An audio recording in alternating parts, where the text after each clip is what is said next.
Je vous souhaite la bienvenue au nom du Comité pour une paix juste au Proche-Orient, que j'ai la tâche parfois délicate de présider, et au nom de nos partenaires, donc les Rotondes, la STM et le Centre culturel Altrimenti. Il y aura une traduction, puisque Rania va s'exprimer en anglais, Abdel Fattah en français, et donc il y a des casques qui sont à l'entrée de la salle pour ceux qui souhaitent une traduction donc, de l'anglais vers le français, qui sera assurée par Sébastien. Voilà, donc tout le monde est casqué. Pas que ce soit dangereux, mais... Voilà, concernant le déroulement de la soirée, donc à l'issue des débats, nous offrons un verre de l'amitié. Et pour cela, vous avez des jetons que vous pouvez récupérer au stand tenu par Anna Maria. Et vous pourrez en profiter, pour ceux qui ne la reçoivent pas encore, de vous inscrire sur notre liste pour recevoir la lettre d'information, devenir membre ou éventuellement faire un don, car vous savez que les actions de sensibilisation que nous menons ici et notre projet dans le camp de réfugiés de Jenin ne peuvent pas se faire sans le soutien financier des bénévoles, des membres et bien sûr des sympathisants. Aujourd'hui, dans la presse allemande, notre ministre des Affaires étrangères, Jean Asselborn, s'est prononcé clairement pour la reconnaissance de l'État palestinien, tout en regrettant que l'Union européenne soit profondément divisée sur cette question, et en annonçant que le Luxembourg attend que la France reconnaisse l'État de Palestine pour le faire à son tour, alors que déjà en 2014, notre Parlement, la Chambre des députés, avait voté pour cette reconnaissance. C'est un peu dommage. Il nous faut maintenant espérer que nos amis français soient à la hauteur. Face à l'impasse actuelle renforcée par la décision américaine de reconnaître Jérusalem comme la capitale d'Israël, l'expression artistique, la vie culturelle, la préservation du patrimoine sont encore plus essentielles dans la résistance des Palestiniens et dans leur résilience. Rania Elias et Abdel Fattah Aboussour en savent quelque chose. Rania Elias donc, dirige depuis 1998 le Centre culturel Yabous à Jérusalem, centre qui a été créé en 1995. Dans ce cadre, elle organise chaque année, en juillet, le Festival de Jérusalem, dans des conditions parfois rocambolesques, mais aussi dangereuses, dont elle nous parlera. Rania est aussi maman de 4 enfants et vit dans une famille très musicienne. Son époux, notamment, dirige le Conservatoire national de musique. Elle a été danseuse de dabké, la danse traditionnelle palestinienne. Elle est aussi très engagée dans la société civile, dans différentes ONG palestiniennes. Abdel Fattah, qui vous le verrez, vous l'entendrez, parle très très bien français, puisqu'il a fait ses études en France, est un acteur, metteur en scène, écrivain, initiateur de la philosophie de la belle résistance, dont il nous touchera aussi quelques mots. Il est le fondateur, en 1998, du Centre culturel et théâtre Al-Rawad, qu'il dirige, lequel est situé dans le camp de réfugiés Haïda, proche de Bethléem. Il a également publié plusieurs livres et une pièce de théâtre, Andala, qui a été montrée au Luxembourg en 2011. Donc Andala, qui est le nom de ce personnage emblématique qui a été donc créé par le dessinateur et caricaturiste palestinien Naji Al-Ali, petit personnage que l'on voit toujours de dos, comme ça, dessiné de manière très simple. Et son dernier ouvrage, vous pourrez le consulter sur le stand, qui est un ouvrage assez original, qui s'appelle Bethlehem Beautiful Resistance Recipes, qui recueille donc les recettes de la cuisine traditionnelle palestinienne. Et vous pourrez voir les références pour le commander. Abdel Fattah est un entrepreneur social, un acteur du changement, ainsi qu'il est qualifié par l'association internationale Ashoka. Et donc vous l'entendrez vous expliquer comment est-ce qu'il essaie de mettre en route le changement social. Donc Rania s'exprimera en premier, puis Abdel Fattah, pendant environ 15 à 20 minutes chacun, et puis nous aurons le temps de l'échange avec vous.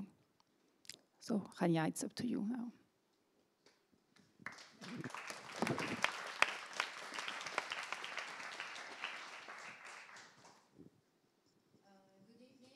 Bonsoir, bienvenue. Je vais parler en anglais. Malheureusement, je ne parle pas bien français. Donc je vais faire de mon mieux pour comprendre ce que vous avez dit. Merci Martine de m'avoir invité pour faire partie de cet événement qui va pouvoir montrer à quel point la culture est importante dans notre combat pour la justice et la paix. Merci Jacqueline, Nathalie, Zainab et tous les gens du comité pour votre travail. Un grand merci à ma deuxième famille, Michel et Eliane, qui sont si chaleureux, et pour votre hospitalité et votre soutien à la cause palestinienne. Un grand merci. Avant que je commence, je voudrais juste vous montrer quelque chose qui dure 2 minutes. C'est une des success stories en Palestine. C'est l'orchestre des jeunes de Palestine qui faisait un tour et qui joue dans différentes parties du monde.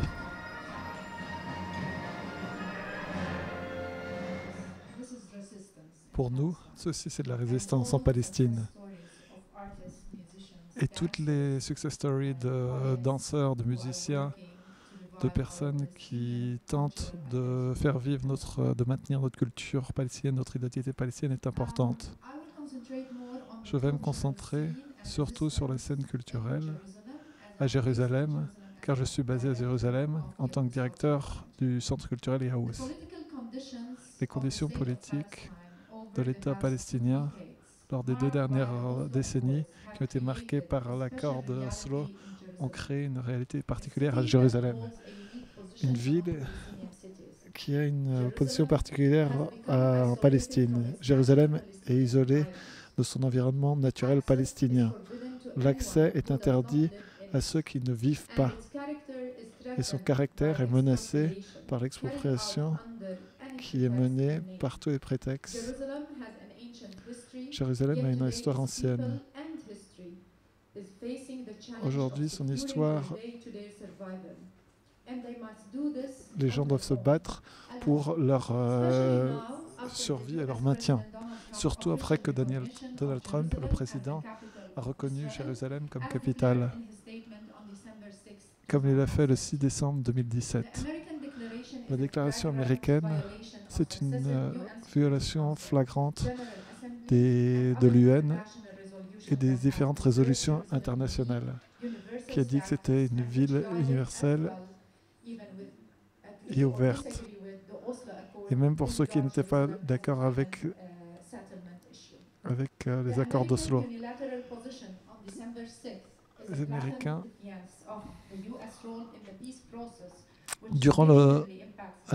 cela a eu un impact négatif sur le processus de paix.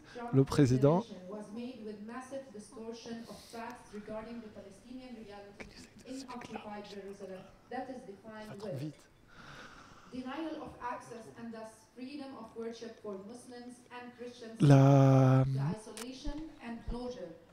les croyants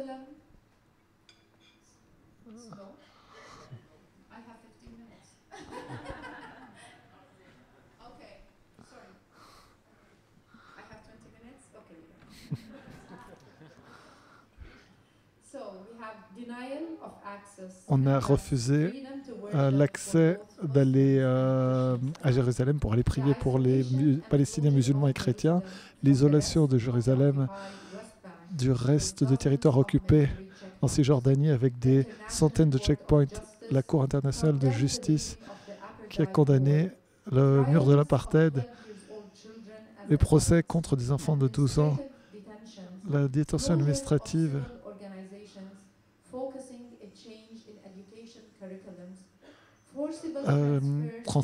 des transferts forcés de civils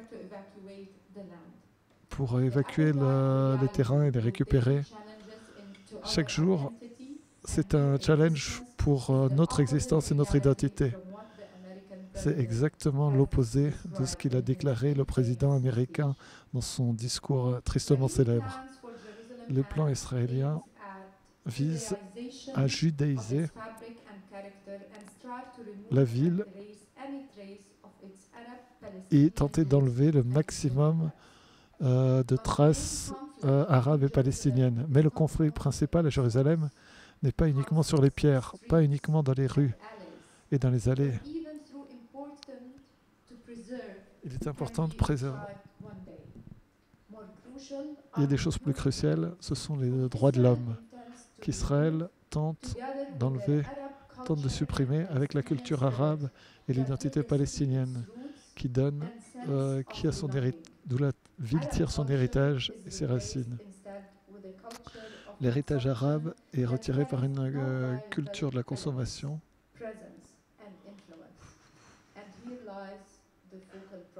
Et là est le véritable problème. Souvent, l'art et la culture sont illusoires et ne servent à rien par rapport à l'occupation. Les gens pensent que personne ne va écrire ou chanter quand les balles passent à côté de vos oreilles ou quand des maisons sont démolies.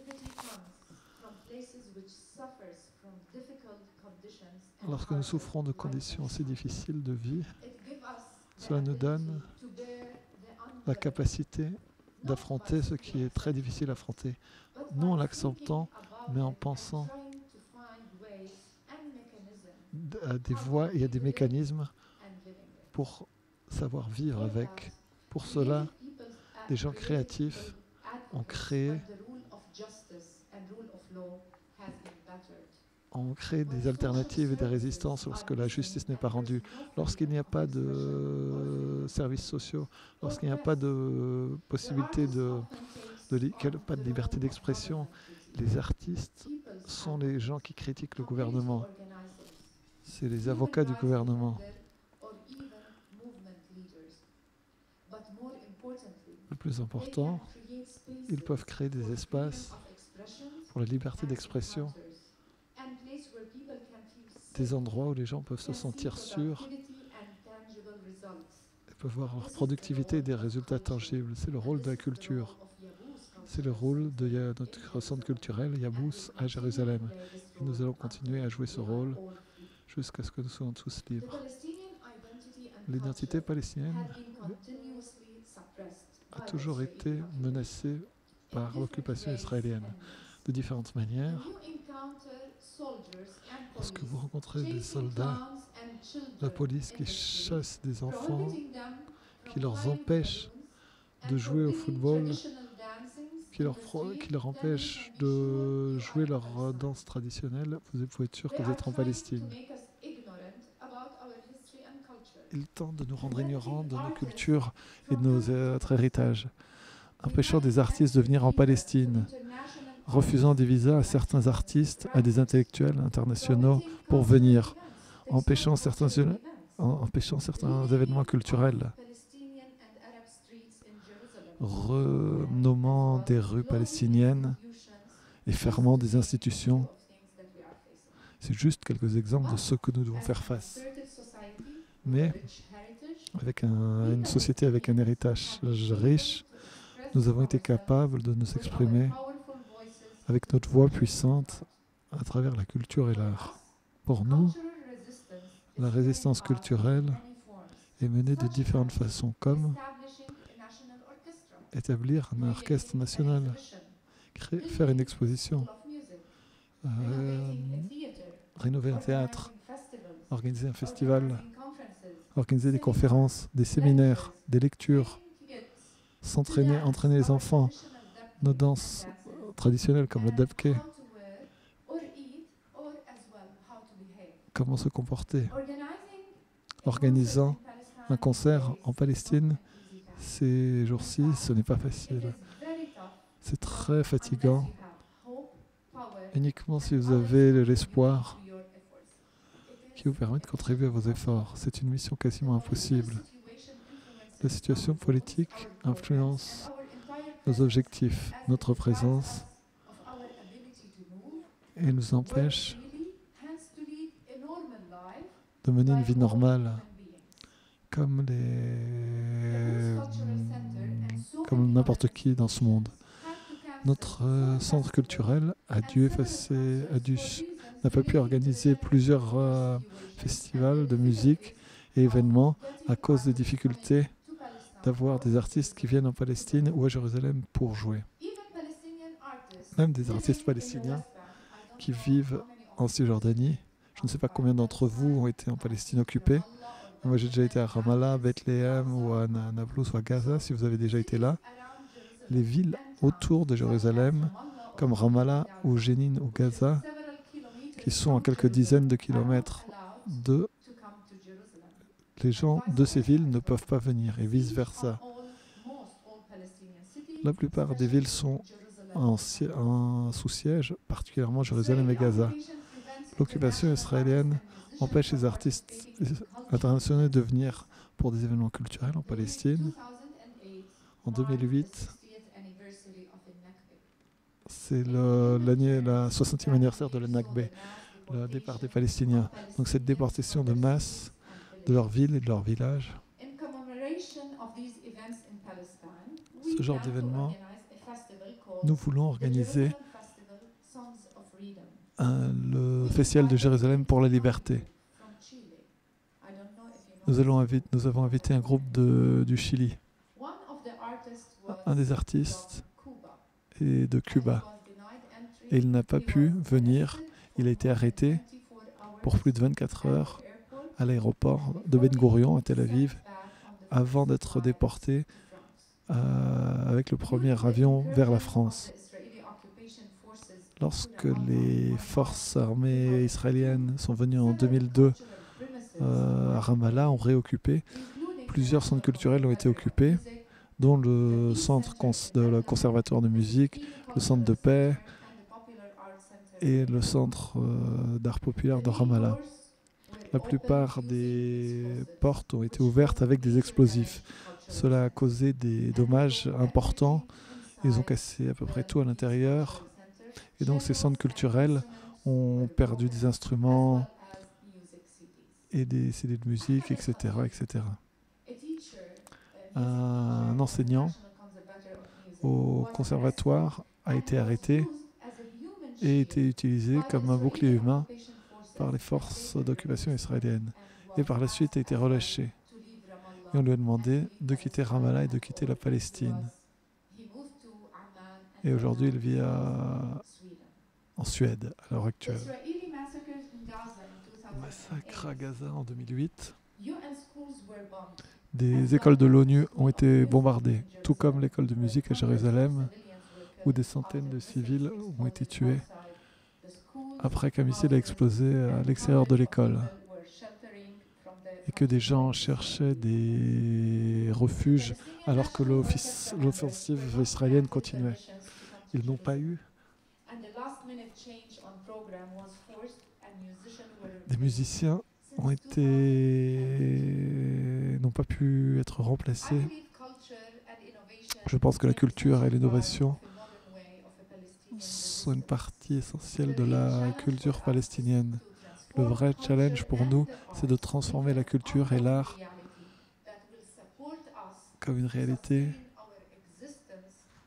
qui va assurer nos existences et notre humanité dans notre pays que nous aimons.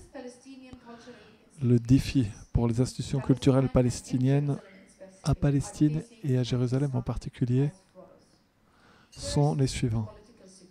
La situation politique dont nous avons parlé en Palestine et à Jérusalem en particulier. Le deuxième challenge est de soutenir notre travail culturel en Palestine. Le troisième sont les défis par rapport aux gens de participer, aux Palestiniens de participer, car ils ont peur de venir le soir, car c'est dangereux après 20 heures, ou même de se déplacer d'une ville à une autre, car tout simplement il y a trop de risques à cause de l'occupation.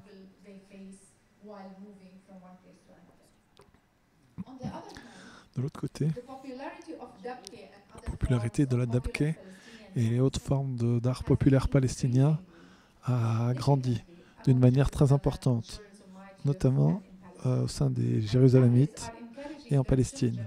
Les familles en Palestine insistent sur une éducation musicale.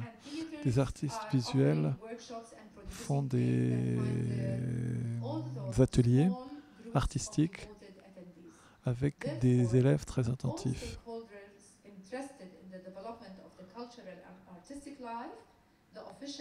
Il y a un véritable intérêt pour le développement de la vie artistique en Palestine, même si c'est de plus en plus difficile.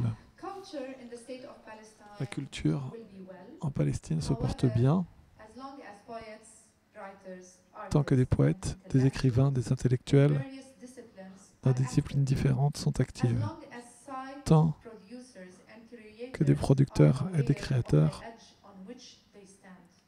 savent à quel endroit ils sont pour sauver les âmes de la désolation,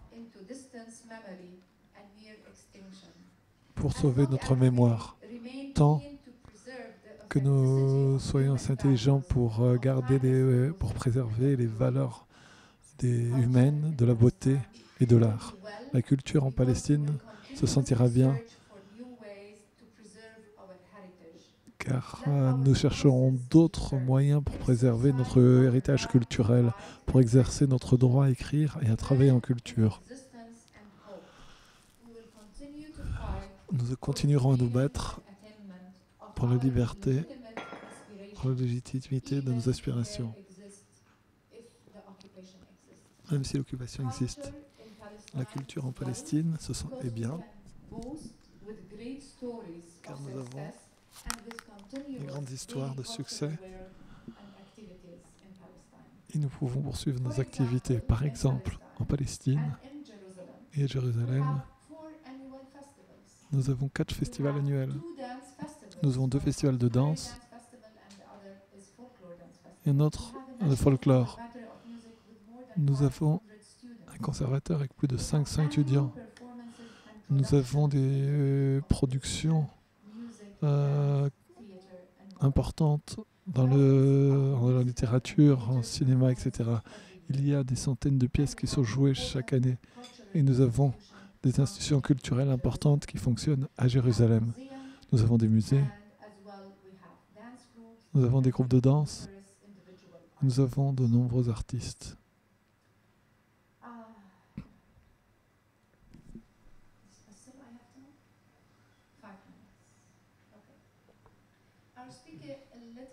Je vais parler un petit peu de notre centre culturel Yaous. Donc, nous travaillons à Jérusalem depuis 22 ans. À Jérusalem, malgré les difficultés, nous tentons d'être actifs. Les 4 dernières années, le centre a subi beaucoup d'obstacles à cause de l'occupation. Beaucoup d'activités culturelles ont été interdites et arrêtées, même lorsque nous avions des écrivains internationaux. En 2009, nous avons organisé un festival palestinien avec plus de 30 écrivains et intellectuels de tout le monde. Nous étions surpris à l'ouverture du festival que nous avons été attaqués par les soldats qui nous ont donné un ordre d'arrêter le festival et nous ont demandé de fermer le festival et l'endroit où avait lieu ce festival. Cette année, nous avons déjà eu 4 événements qui ont été arrêtés avec des ordres militaires par les forces d'occupation israéliennes. Même pour des présentations comme celle-ci, nous ne sommes pas autorisés à faire des présentations de ce type dans notre centre culturel. Et beaucoup d'autres institutions à Jérusalem ont le même type de problème. Car à Jérusalem, la plupart des centres culturels qui opèrent à Jérusalem doivent faire face à des actions juridiques des Israéliens, soit pour organiser des activités culturelles. Ils disent que c'est relié à la résistance, c'est relié à l'OLP, à l'Organisation de libération de Palestine ou à des partis politiques. Même si ce n'est pas du tout lié, ils arrêtent ce genre d'événements. C'est pour ça que c'est important pour nous que vous veniez en Palestine et que vous voyez ce qui se passe sur le terrain. Vous verrez l'histoire riche de notre pays, de notre peuple, des activités culturelles qui se passent même à Gaza. Regardez sur Google le nombre d'activités culturelles qui sont organisées à Gaza, vous serez surpris. C'est quelque chose de très important qui nous donne de l'espoir, qui nous garde vivants et qui fait que nous pouvons résister et qui fait que nous gardons notre humanité. Car dans les circonstances actuelles, nous avons toujours peur de ce qui se passe. Nous croyons en l'être humain. Penny, merci beaucoup. J'espère que vous avez compris ce que j'ai dit et que ce n'était pas trop long.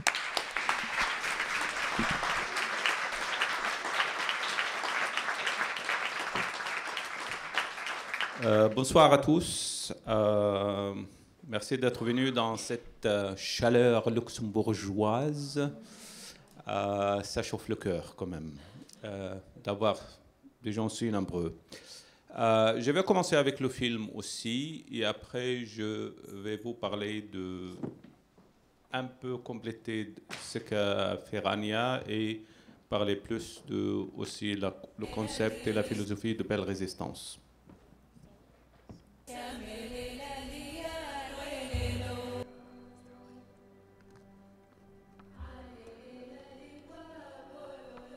In my heart, if I'm starting to dancing, I forget everything.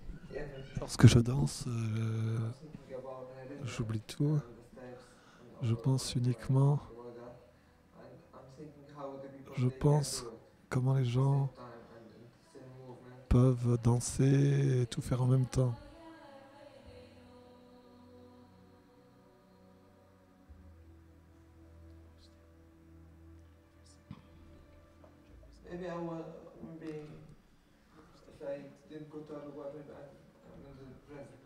Je suis déprimé si je ne vais pas à ces activités culturelles, car tous mes amis y vont.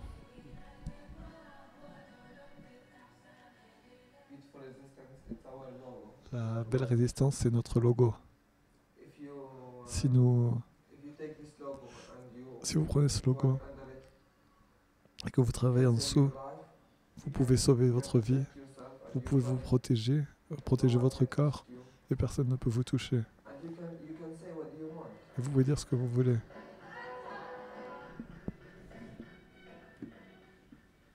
Vous pouvez faire ce que vous voulez et vous resterez sains et saufs. Donc je crois véritablement à la résistance, la belle résistance.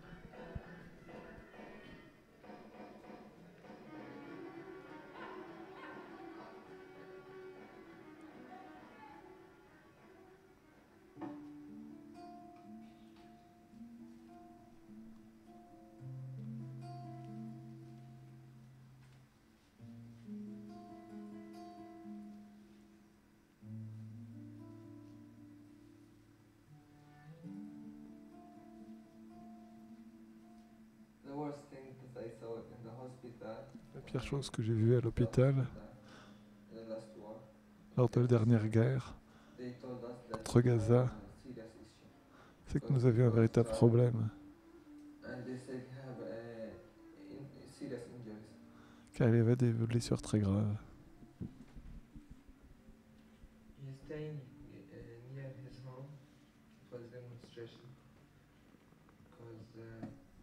À côté de chez moi, il y avait des manifestations suite à la guerre à Gaza.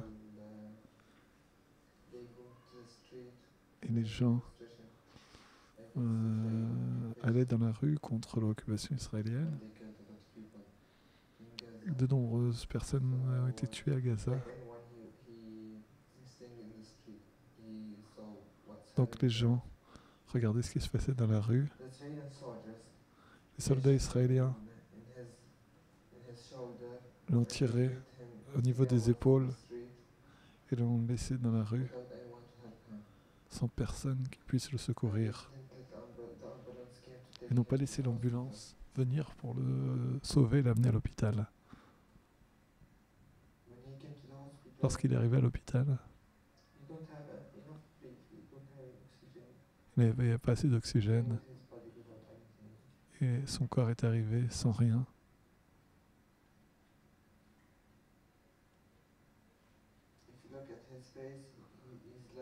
Si vous regardez son visage,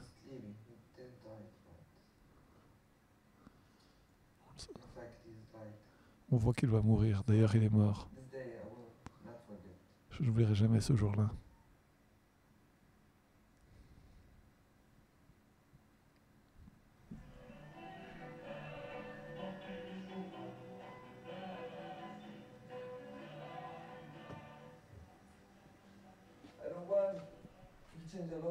Road a changé, le centre culturel a changé énormément de choses pour les enfants.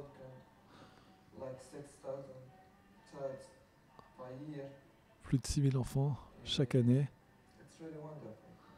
passent par le centre. C'est merveilleux. C'est un endroit pour les enfants.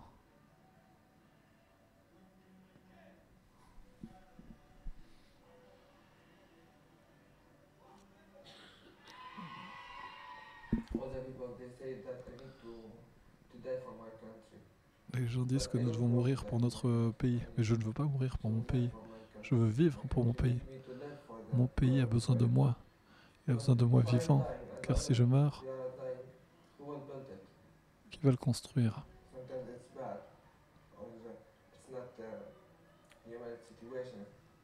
Notre situation est mauvaise.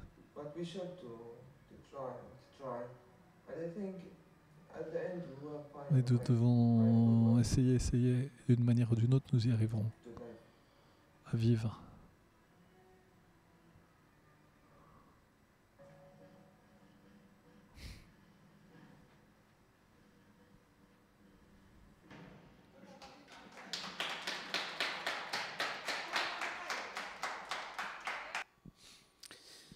Voilà un peu. Ça, c'est Mu'tasim Abou Ch'ira qui a commencé à Rouad il y a 11 ans, 12 ans en fait. Il a fini son diplôme d'infirmier cette année, mais il est fou de danse. Et il est actuellement entraîneur de danse à Rouad. Il mélange un peu le dabka classique avec la danse moderne avec les jeunes. Donc, je m'appelle Abdel Fattah Abou Srour et ça, c'est la version courte. La version longue, c'est Abdel Fattah, Abdel Karim, Hassan, Ibrahim, Mohamed, Ahmed, Mustafa, Ibrahim, Srour, Abou Srour. C'est pour donner tous les récits de 10 générations. Et d'habitude, je le dis parce que j'étais le premier à être né dans un camp de réfugiés où on est actuellement, le camp Aïda. Ma famille, comme 70% des Palestiniens, sont devenus des réfugiés. Comme à la résultat de ce Nakba, avec un programme de nettoyage ethnique bien fait par les sionistes à l'époque, détruisant 134 villages. Et les 2 villages de mes parents sont parmi ces 134 villages qui étaient détruits. Je ne suis pas né sous les tentes, mais quand même, c'était 6 ans sous les tentes, et puis dans les shelters ou les refuges. Et après, les gens commençaient à construire à leur guise parce qu'ils voulaient simplement vivre dans la dignité et non pas juste présenter une image de misère ou de pitié. On a tellement de fierté, tellement d'amour pour nous-mêmes, pour notre culture et pour notre pays qu'on ne veut pas être déshumanisé malgré toutes les procédures de déshumanisation. Moi, je suis né dans le camp. J'ai eu la chance d'avoir une bourse, de continuer mes études en France, où j'ai fait un doctorat en génie biologique et médical, comme a présenté Martine. Et c'était là où le rencontre avec l'identité qui je suis, puisque les Français m'ont présenté comme réfugié jordanien sous mandat israélien, vu qu'après 1 an d'essayer d'obtenir le permis de l'administration militaire israélienne à l'époque, je parle de 1984-1985, elle me délivre une laissez-passer, un document de voyage israélien avec nationalité jordanienne, parce qu'on n'est pas reconnu comme palestinien. On est des résidents temporaires jordaniens. Et lorsque je suis allé faire ma carte de séjour, ils m'ont donné ce titre-là. Et après que j'ai protesté, je ne suis pas vraiment un réfugié qui s'est enfui de la dictature jordanienne pour être dans la belle démocratie israélienne quand même. Mais je suis un réfugié jordanien sous mandat israélien et sous occupation israélienne. Un réfugié palestinien sous occupation israélienne. Ah, après 4 heures, mais revenez demain, monsieur. Lorsque je suis revenu le lendemain, il me délivre une carte de séjour avec nationalité à déterminer. Donc, c'est en fait là que je commençais à réaliser que malgré toutes ce qu'on faisait en Palestine, tout ce qu'on a vécu, en dehors de la Palestine, on est dénié même notre histoire, notre identité, notre humanité.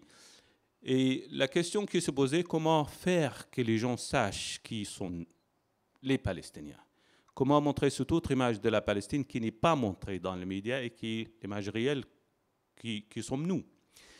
Et donc le concept de belle résistance a commencé à fleurir pendant ces années où j'étais en France faire mon doctorat.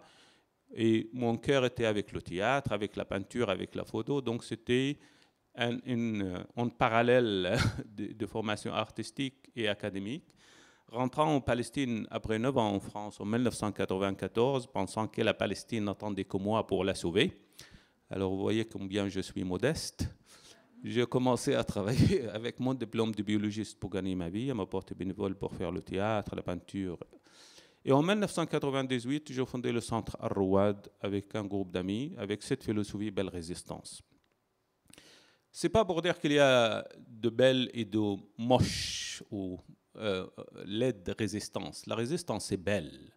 La résistance est belle contre la dictature, l'oppression, l'occupation, l'injustice. On vit chacun entre nous une résistance continue contre la déshumanisation, les stéréotypes, la tentation de faire le mal ou autre chose. Et donc c'est un bel acte d'humanité de résister à l'occupation, à l'oppression, à l'injustice. Et aussi choisir de résister avec la culture, l'art, l'éducation, c'est aussi de bels actes de résistance. Parce que ça laisse à penser que malgré le droit légitime à la résistance, armée ou pas armée pour les Palestiniens, pratiquement 99% des Palestiniens n'ont pas choisi les armes, mais ont choisi beaucoup d'autres moyens de résistance qui, dans l'existence, en gardant leur identité, leur culture, leur broderie, leur kefia, leur narrative, bien qu'orale, et maintenant on commence à réaliser qu'il faudrait aussi documenter cette histoire orale. Et c'est pour ça, les conteurs, le hakawati, renforcer la culture de l'identité palestinienne à travers la broderie qui, comme vous savez, peut être aussi volée par les Israéliens. La cuisine palestinienne, c'est pour ça mon dernier ouvrage avec une amie, c'était la cuisine palestinienne, Bethléem, belle résistance, Recebez, pour documenter notre culture, notre histoire et notre cuisine. Et que le maklouba n'est pas israélien, le kunafa n'est pas israélien, le tabouleh, hamous, falafel, etc. n'est pas israélien, mais qui est né, enraciné dans son Moyen-Orient avec toute sa complexité, etc. Et que ce n'est pas pour dire que nous nous approprions ça, mais pour dire que l'occupation qui s'est implantée là voler cette identité, cette culture pour la présenter comme le leur. Et c'est une falsification de la réalité comme ils ont falsifié l'histoire et la culture. Nous identifions à la souffrance des gens. Et avec toute la peine, sympathie, empathie pour les Juifs et leur souffrance, nous n'étions pas la cause de leur souffrance. Donc pourquoi on doit payer pour les crimes des nazis ou de l'Europe ou de quiconque? Pourquoi on doit punir des gens qui n'ont rien à voir avec la souffrance des autres et payer pour ces crimes qu'ils n'ont pas commis? La Palestine, avec cette multiplicité et diversité qu'elle représente, est attitrée pour tout le monde, mais ce n'est pas seulement pour les Juifs dans l'esprit où on essaye de la présenter. Et ce n'est pas là pour vous donner une lecture de politique, mais pour moi, tout est politique. On ne peut pas parler ou séparer la culture de l'art, de la politique, de la cuisine, etc. Tout le travail est politique et lié à la politique, spécialement dans un contexte comme la Palestine. Si les Israéliens n'ont pas volé cette culture, on ne sera pas là pour la défendre ou pour la réclamer dans un sens. Belle résistance était un moyen pour sauver des vies, inspirer l'espoir, donner à nos jeunes, à nos enfants toute possibilité pour s'exprimer dans les manières les plus belles et finalement, comme vous avez entendu, penser vivre pour la Palestine au lieu de penser mourir pour la Palestine. Parce qu'à la fin du jour, qui parmi vous veut à voir ces enfants mourir pour leur pays et marcher dans leurs funérailles. Chacun d'entre nous veut voir leurs enfants grandir, célébrer leur vie et leur succès, et quand le temps vient, on espère que c'est eux qui marchent dans nos funérailles et non pas l'inverse. Et nous, on a marre d'enterrer nos enfants. Et quand ces enfants pensent que le seul moyen de faire quelque chose est de porter le fusil, de se faire exploser, etc., ça, c'est un certificat qu'on a failli et raté tout. Comme politique, comme éducateur, même comme artiste, comme être humain, on n'a pas donné cet espoir à nos enfants pour vivre et grandir et penser changer le monde et créer des miracles sans penser que le seul moyen est de porter le fusil ou aller se faire exploser. Chaque perte dans cet être humain est une perte pour l'humanité. Et chaque personne qui est tuée injustement est une perte pour l'humanité. Et c'est pour ça, les arts, la culture, pour moi, c'est le reflet de cette pure humanité. Parce qu'on peut voir un concert comme ça, on peut voir un spectacle de théâtre, on peut avoir un film, on peut avoir un expo photo. On ne va pas dire on va aimer ou on ne va pas aimer parce que c'est luxembourgeois ou français ou palestinien ou n'importe quoi. On va aimer ou pas aimer, dépendant combien ça nous touche comme des êtres humains. Et c'est pour ça que ce sont les ponts qu'on peut partager entre nous d'égal à égal. Et les stéréotypes disparaissent. Et c'est ça la force de la culture et l'art, je pense. Et c'est pour ça que nous attachons à lutter avec la culture et l'art et à faire des bons entre nous comme êtres humains.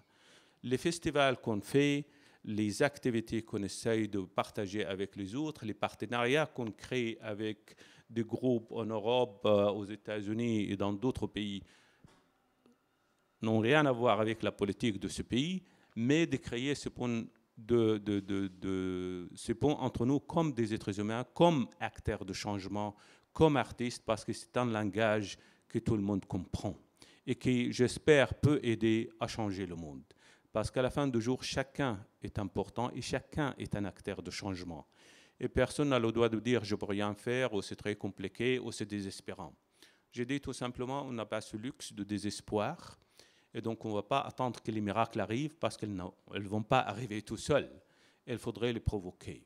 Et comme artistes, comme des acteurs de culture et d'art, on a peut-être ce pouvoir un peu de réveiller les consciences endormies et donner un héritage à nos enfants et à toutes les générations à venir où chaque jour qui vient doit être meilleur que celui qui s'en va. Les artistes en Palestine luttent par leur vie, parce qu'il n'y a pas... La culture, comme vous savez, n'est pas la priorité dans n'importe quel financement. Dans l'État de la Palestine, le ministère de la Culture a le moindre budget. Et donc, tous les artistes, en fait, essentiellement, travaillent avec leurs propres forces pour créer quelque chose. Et il y en a des gens, avec leurs propres initiatives, sont arrivés aux Oscars. Gagner des prix au niveau international, etc. Les Palestiniens, les artistes sont reconnus et on vient tourner avec nos spectacles, avec les aides des amis, des groupes de solidarité, etc. Et des théâtres partenaires, etc. pour dire que malgré cette occupation, on ne se laisse pas faire, on ne se laisse pas déshumaniser, on ne va pas s'enterrer dans notre misère et attendre que les autres font les choses à notre place. Là, on vit. Et je pense aussi qu'on maîtrise l'art de la vie. Malgré tous les essais des Israéliens pour nous effacer de l'histoire, on est là. Malgré toutes les occupations qui sont passées sur la Palestine, on est là. Notre narrative est là. Notre broderie est là. Notre cuisine est là. Et nous parlons et nous continuons à parler et documenter cette histoire qui est la nôtre. À travers l'histoire, des occupations sont venues, sont parties et on est resté.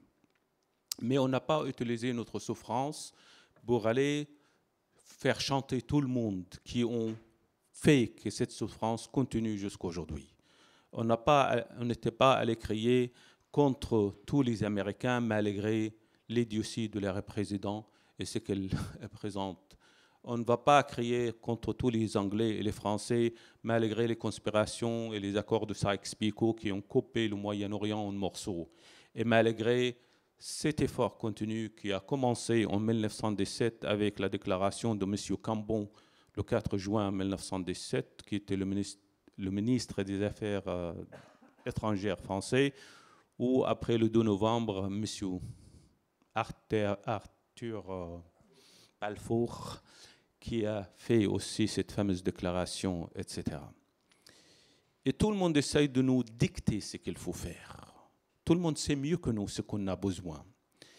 Que ce soit au niveau des financements, avec essayer de dicter quel type de spectacle parfois, ou quel type de production, ou travailler des Palestiniens et des Israéliens, etc. Et peu nous consultent de ce qu'on a besoin de faire. Ce qu'on a besoin de créer, de produire et nous encourager à garder notre dignité et non pas à nous transformer en cas humanitaire. Et c'est pour ça, dans cet esprit où il y a la résistance, vous me dites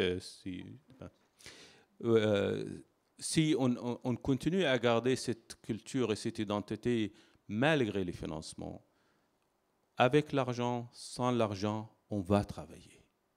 Parce qu'on ne va pas transformer notre culture en projet. Ce n'est pas des projets, c'est des missions de vie. Et c'est pour ça qu'on ne peut pas juste, s'il y a un projet, on va travailler, s'il n'y a pas un projet, on va aller dormir. Et dire qu'on ne peut rien faire, mais peut-être M. Trump va le faire, ou l'Union européenne, ou le pape. Même Dieu ne va pas aider ceux qui ne s'aident pas eux-mêmes. Et c'est pour ça qu'il est très important des relations qu'on construit ensemble, de peuple avec le peuple, des acteurs de la culture avec des acteurs de la culture, des artistes, des écrivains, des journalistes, qui osent dire la vérité et non pas se laisser intimider par tout ce qui se passe.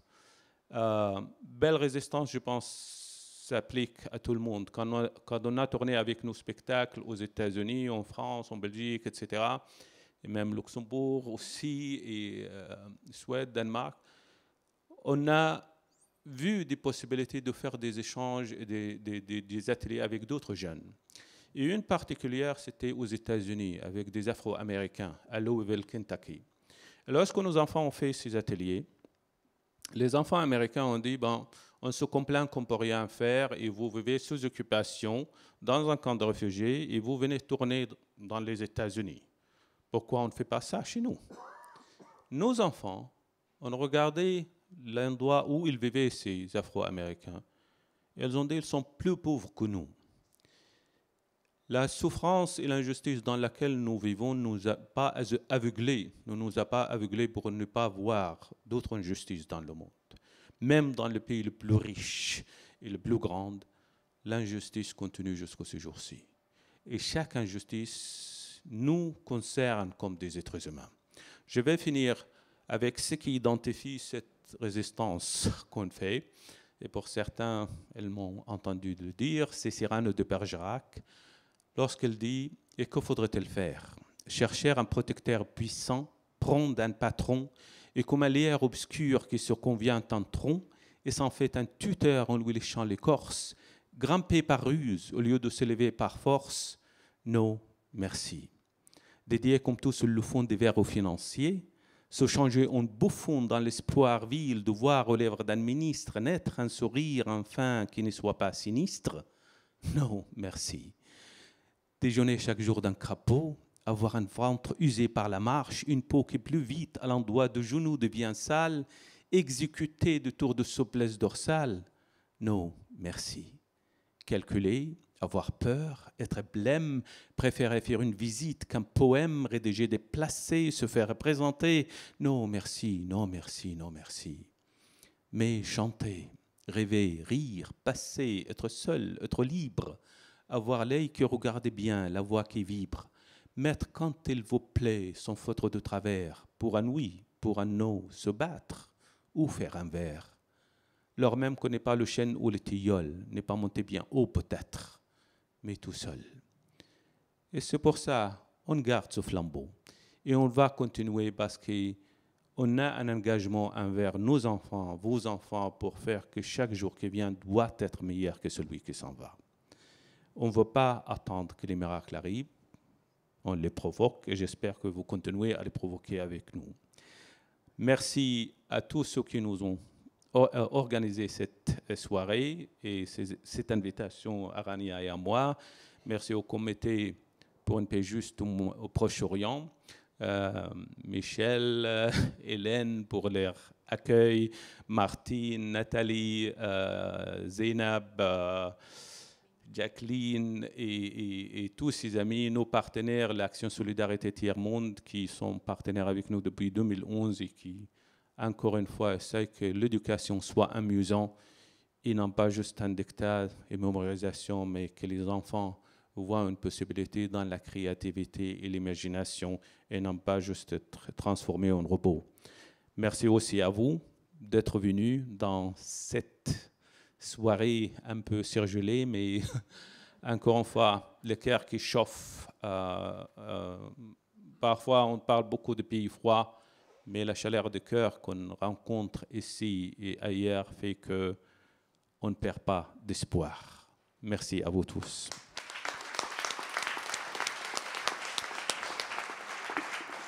Donc maintenant, c'est le temps du débat. Donc Nathalie a un micro qu'elle fera circuler. Donc je vous propose, quand vous posez votre question, de dire si vous l'adressez à Rania ou à Abdel Fattah ou aux deux. Pour Rania, vous pouvez vous exprimer en anglais ou en français. À ce moment-là, je lui traduirai votre question.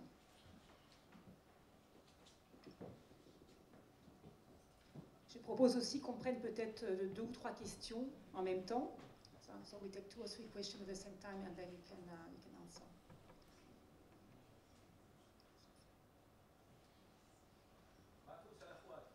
Première, c'est toujours la plus difficile.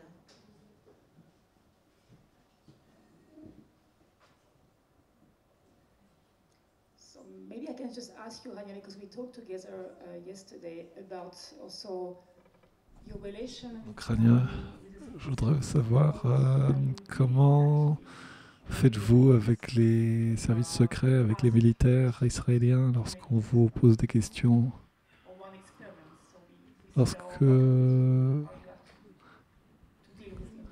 Comment faites-vous au quotidien avec l'occupation? Au niveau personnel ou au niveau professionnel? Donc, je vis à Jérusalem depuis 22 ans.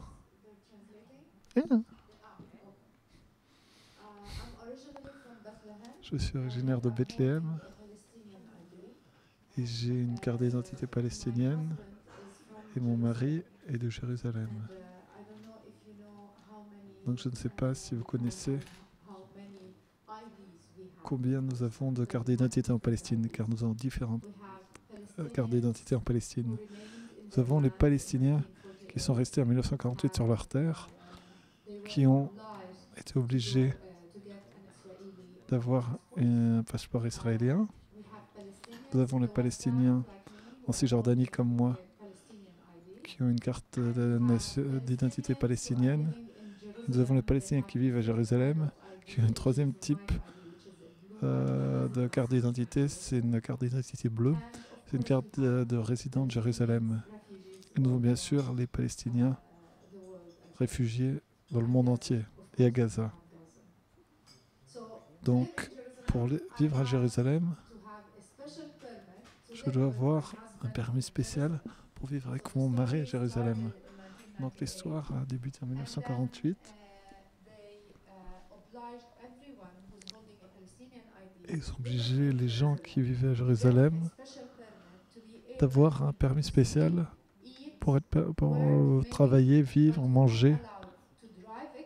Mais vous ne pouvez pas conduire une voiture, mais vous ne pouvez pas voyager à travers le même aéroport que votre mari, qui a une carte d'identité de Jérusalem, ou de passer les mêmes routes qui sont contrôlées par les forces de sécurité israéliennes. Il y a des checkpoints militaires. Donc mon mari va d'un côté et moi je vais d'un autre côté. Je ne suis pas autorisé de rester dans sa voiture. Je ne peux pas passer les mêmes checkpoints que lui. Si vous avez déjà été en Palestine, vous savez ce que c'est un checkpoint militaire. Donc, pendant 5 ans, on a refusé le permis de vivre à Jérusalem avec mon mari. Et donc, je vais vivre à Bethléem. Alors moi, je suis resté, bien sûr, à Jérusalem. Et ça fait partie de notre résistance aussi.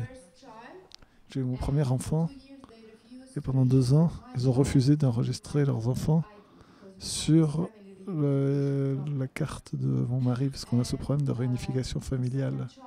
Le deuxième enfant, le troisième et le quatrième. Et maintenant, ils sont tous enregistrés sous la carte d'identité de leur père, mais pas sur la mienne. Donc s'il y a un problème, je ne peux pas aller avec eux sur les mêmes routes. Et pour n'importe quelle raison, si quelque chose arrive, je n'ai pas de contrôle légal sur mes enfants, car je n'ai rien qui prouve qu'ils sont mes enfants sur ma carte d'identité. Après 5 ans, ils ont décidé de me donner un permis. J'étais autorisé à rester à Jérusalem, mais je ne pouvais pas quitter Jérusalem. Je ne peux pas aller à Bethléem, je ne peux pas aller à Ramallah, je ne peux pas aller autour. Donc nous avons été en justice, mais malheureusement, c'est les forces d'occupation israéliennes qui décident au niveau judiciaire. Ce sont les juges et partis. Et finalement, ils m'ont donné un permis qui est renouvelable tous les 6 mois. Tous les 6 mois, je dois prouver que le centre de ma vie est avec mon mari à Jérusalem. Et cela continue. C'était ainsi pour les 17 dernières années. Le 11 juillet 2016, nous avons été au ministère de l'Intérieur pour renouveler ce permis. Et nous avons été surpris de savoir qu'ils voulaient me chasser de Jérusalem, que je ne veux pas rester avec mon mari, ni avec mes enfants à Jérusalem, pour des raisons de sécurité. Quelles étaient les raisons de sécurité? Vous leur demandez, je ne sais pas. Mais dans ce processus, j'ai dit à la cour, je peux juste aller à la maison, mon centre culturel, et vous savez tous où est ma maison. Soit vous me prenez de ma maison à prison. De toute façon, je reste à Jérusalem avec mes enfants et mon chien. Parce que j'ai également un chien que je tiens. Donc, jusqu'au 8 mars, qui est le jour international des femmes, nous avons célébré ce jour à Yabous, au centre culturel. Et nous avons eu une semaine culturelle. Et j'ai reçu un appel du ministère de l'Intérieur. Après que vous soyez allé devant la justice, nous sommes d'accord pour vous donner un permis. Mais il faut rester à Jérusalem. Vous ne pouvez pas vivre autre part. C'est la même histoire il y a 20 ans. Et donc il a fallu aller de nouveau devant la cour pour savoir ce qui allait arriver de la situation. Et après un mois, ils ont décidé de nous donner un permis juste pour une année. Mais comme toujours, je n'ai pas le droit de conduire. Je ne peux pas passer par l'aéroport de Tel Aviv. Donc comme tous les Palestiniens qui doivent voyager en Cisjordanie, ils doivent passer par le Allenby Bridge. Ils doivent attendre 13h, 20h, 10h, c'est très long, dans ces bus pour passer en Jordanie et prendre l'avion, car nous n'avons pas d'aéroport en Palestine occupé, en Cisjordanie. Et donc en mars, je dois recommencer ce processus pour rester à Jérusalem ou alors qu'ils me chassent. Ça, c'est mon histoire personnelle. C'est le genre de vie quotidienne que nous vivons à Jérusalem en tant qu'habitants de Jérusalem. C'est aussi le cas d'Abdel Fattah. Il a la même situation. Des milliers de gens souffrent de la même façon. C'est la même chose d'un point de vue professionnel. Ils viennent à notre centre culturel. Ils demandent énormément de questions. Ils veulent les papiers. Qui travaille à Beauce? Donnez-moi le permis. Pourquoi arrêtez-vous cet événement? Vous n'avez pas le droit de faire ce genre d'événement car il est relié à telle personne. Ils viennent toujours et demandent. Et un mois, ils ont confisqué les caméras, les serveurs des caméras. Ils ont pris des serveurs, des ordinateurs également. Ils créent à chaque fois des problèms pour nous lorsque l'on organise quelque chose. Le 28 août, ils nous ont donné un ordre pour fermer le centre pour 10 heures. Vous êtes obligés de quitter le centre maintenant. Et nous allons rester dans le centre et personne ne peut rentrer. Ou on part tous et on ferme le centre, mais vous n'allez pas rester dans notre centre. De plus, si vous avez un ordre de la cour, moi aussi je peux aller à la cour de justice pour savoir pourquoi je vais faire opposition. Donc c'est un harcèlement quotidien, aussi bien au niveau personnel et aussi bien au niveau professionnel. Et c'est pourquoi chaque détail de notre vie est une résistance. Pouvoir fonctionner chaque jour, aller au travail, aller derrière un ordinateur, organiser un événement culturel, c'est de la résistance pour nous. Donc être capable de faire ça les 22 dernières années, c'est très important pour nous. Et nous restons encore pendant 100 ans à faire ça si l'occupation continue. On ne changera pas car nous avons des droits. Et nous croyons en notre justice, en la justice et en notre cause.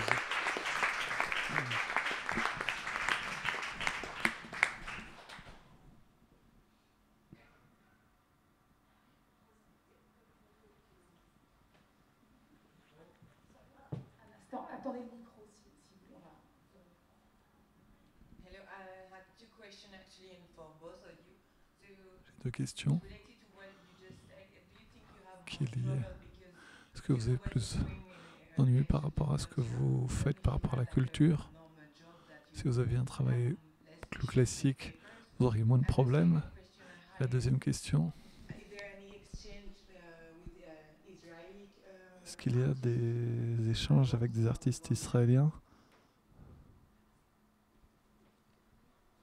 On va prendre la deuxième question. C'est une question assez courte. Est-ce que c'est difficile de venir à Luxembourg et de voyager? Ça, c'est ma question. Encore une troisième question, peut-être? Non, alors...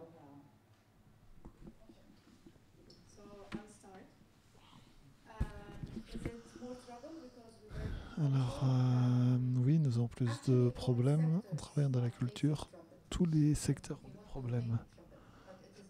Tout le monde, c'est du harcèlement. C'est rendre votre vie de plus en plus difficile, misérable, chaque jour, à travers l'éducation, la santé. Les fermiers également. C'est pas uniquement les intellectuels qui travaillent dans le secteur culturel.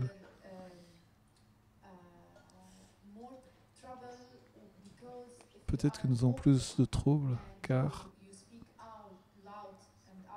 nous parlons fort au niveau international, lors de rencontres internationales, lorsque vous êtes des artistes étrangers qui viennent en Palestine. Si vous leur montrez l'image exacte de l'occupation, oui, nous avons des problèmes. Une partie de mes problèmes avec l'occupation, c'est parce que j'organise des activités culturelles.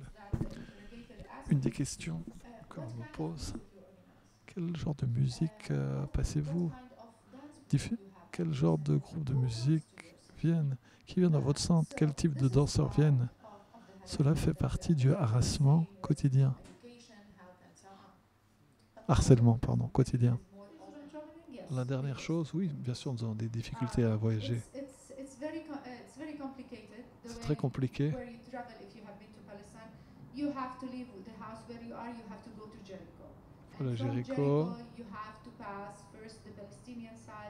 Pour aller à Jéricho, il faut d'abord repasser les contrôles israéliens, palestiniens, après il faut passer ce fameux pont à Lembi, et après il faut aller à Amman, et de là à Dahaman, on peut voyager.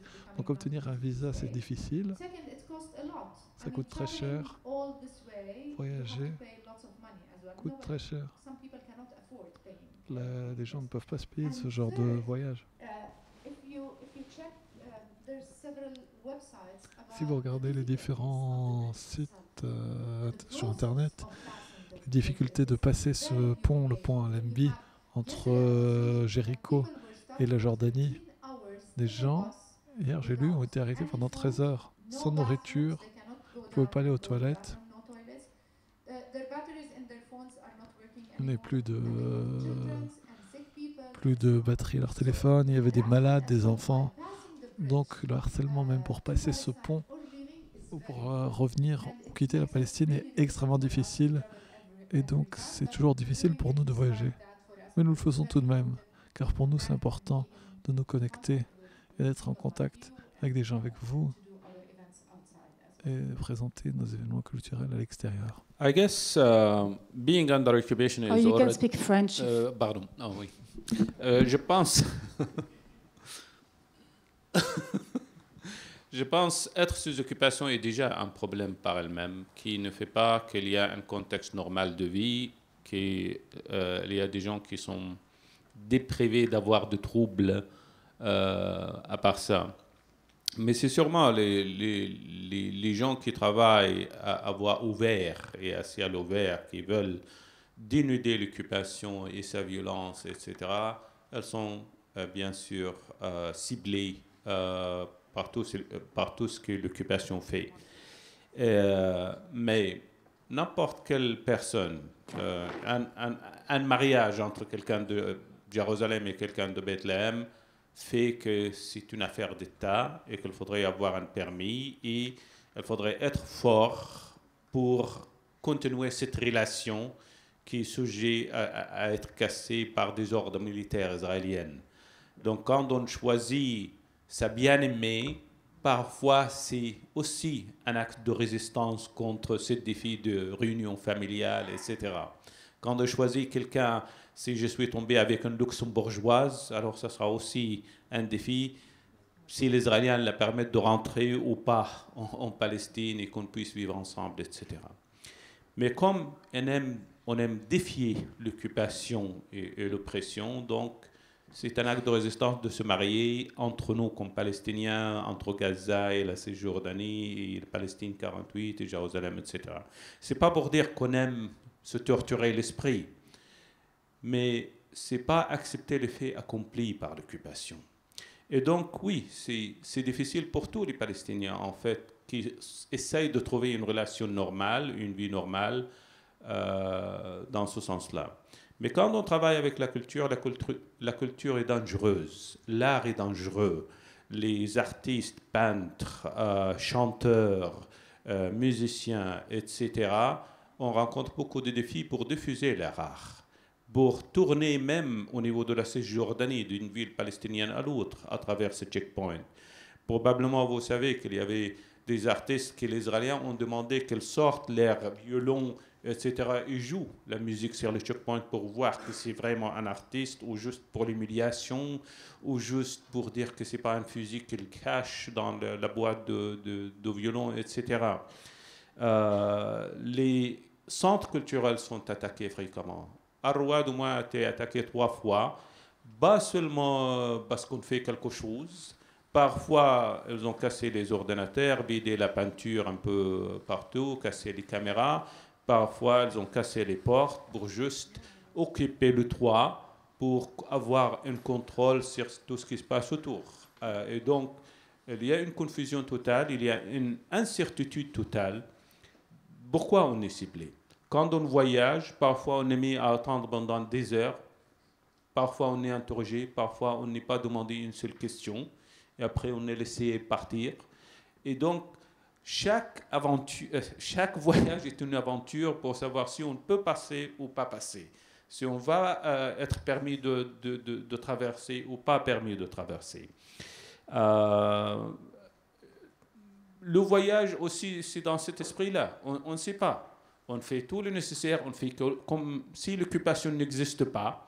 Si on passe, on passe. Si on ne passe pas, on ne passe pas. Mais on ne peut pas mettre notre vie en arrêt parce qu'on a peur que l'occupation fait ceci et l'occupation fait cela. On l'ignore. Et lorsqu'il y a un défi, il y a un défi. Il y a des artistes qui font beaucoup de travail au niveau israélien, etc. Mais par rapport à nous, je pense que leur travail n'est pas complet et n'est pas avec nous pour le moment. elles ont besoin de travailler chez eux, dans leur propre communauté, pour créer un changement et pour être à travailler d'égal à égal. Si moi, je vais travailler avec un Israélien dans cette relation, on va oublier qu'il y a l'occupation, on va oublier qu'il y a cette... on pointe une fusil sur ta tête, etc. Mais on va dire, on va faire comme si ça n'existe pas, on va essayer de se rencontrer. Selon les lois israéliennes, les Israéliens n'ont pas le droit de rentrer en Palestine et ils sont sujets à un cours martial si ils le font. Moi, je ne peux pas aller de l'autre côté parce qu'il faudrait avoir un permis de l'administration militaire israélienne. Donc déjà, le concept d'une relation dans cette manière n'est pas dans l'égalité et pas dans le normal, dans une situation anormale, dans un sens. Et c'est pour ça un peu le choix des Palestiniens de suivre ce campagne de boycott, d'investissement, sanctions, pour faire que ces artistes israéliens font des pressions à leur gouvernement pour que ça change, que l'occupation arrête, qu'on puisse avoir une sincérité avec la défense des droits de l'homme et des valeurs dont on prétend défendre. Ce mur est illégal selon toutes les lois internationales et selon la Cour internationale de justice. Il faudrait que ça disparaisse. Les colonies sont illégales selon tout le droit international. Il faudrait qu'elles dégagent. Ces checkpoints qui nous étouffent, même dans les villes palestiniennes, n'ont pas lieu à être. Et après, quand on est d'égal à égal, on peut faire... Qu'est-ce qu'on peut faire ensemble? Mais tant que l'occupation, et désolé pour l'expression, cet acte de viol continue depuis 69 ans et dire qu'il faudrait s'habituer et négocier combien d'heures de viol on peut avoir, je suis désolé, on ne peut pas. On ne peut pas. Merci.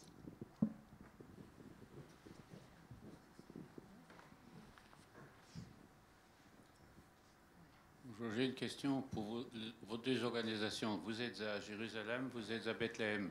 Est-ce que vous pourriez vous imaginer pour faire des actions communes? Est-ce que ce serait théoriquement ou pratiquement possible d'aller, ceux de Bethléem, d'aller à Jérusalem et ceux de Jérusalem d'aller à Bethléem pour organiser des activités culturelles ensemble? Donc, rien qu'entre Palestiniens, mais habitant dans deux endroits différents.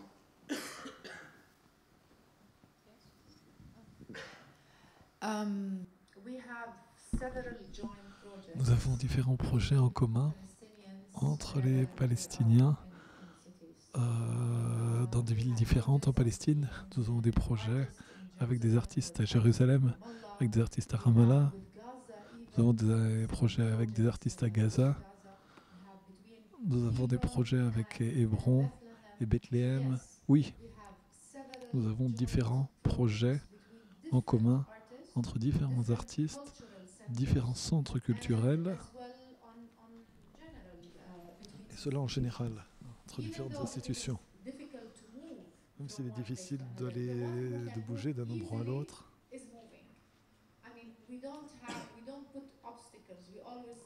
nous ne mettons pas d'obstacles. Nous tentons d'enlever les obstacles. Si je peux voyager facilement, en tant que jérusalémite, ce que je n'ai pas, je vais au camp de réfugiés et j'ai un projet avec eux.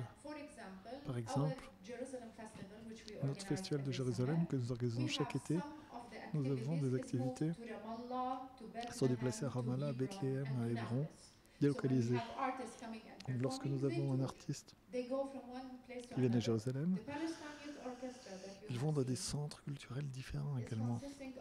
Cet orchestre que vous avez vu, composé de 80 musiciens de différentes villes en Palestine, ils jouent à Naplouse, ensuite à Bethléem, ensuite à Jérusalem. Donc les artistes qui arrivent à rentrer à Jérusalem, ils le font. Et s'ils ne peuvent pas, nous tentons par des chemins alternatifs d'avoir ces artistes. Pour nous, c'est très important et nous nous soutenons et nous travaillons ensemble. Car c'est important de continuer, bien évidemment.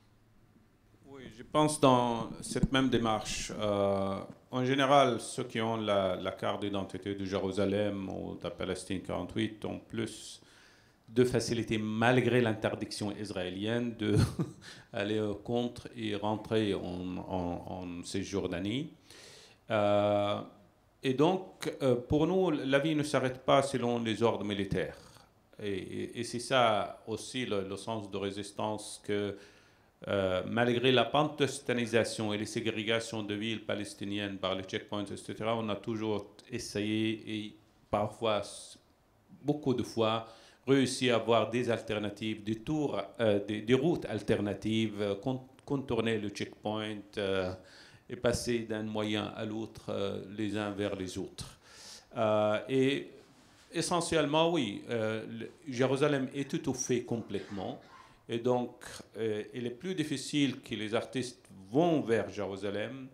Et plus, parfois, c'est plus facile que les artistes de Jérusalem vont vers la Cisjordanie dans les villes palestiniennes ailleurs.